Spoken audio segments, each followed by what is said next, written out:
Hey everyone, it's Will from Blur here. In today's tutorial, you'll learn how to add existing accounts to your Blur password manager. There's a couple ways to do this, but in this video, we are covering how to add existing accounts to Blur using the Blur web app.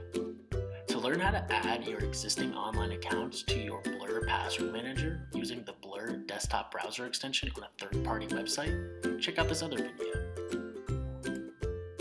To begin, navigate to dnt.avine.com in your internet browser and log into your Blur account.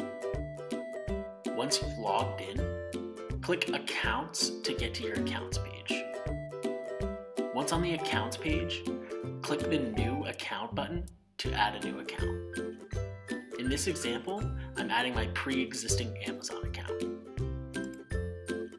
The domain in this case is amazon.com. The label is whatever I want to call this account and how I'll reference it in the future. Here, I'll call this Will's Amazon account. Now, enter the email address that Amazon has on file for this Amazon account.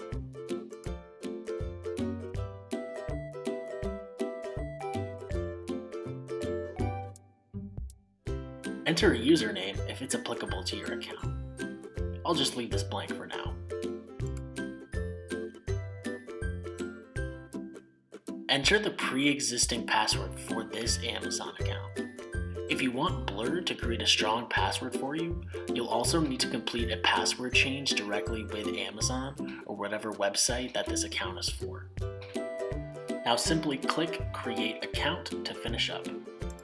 In the future, you can always find the password to your Amazon account by logging into Blur.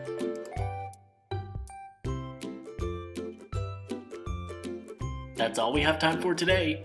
Reach out to us via email at blur-support@getavine.com if you have any questions or any suggestions for our next video tutorial. Thanks for watching.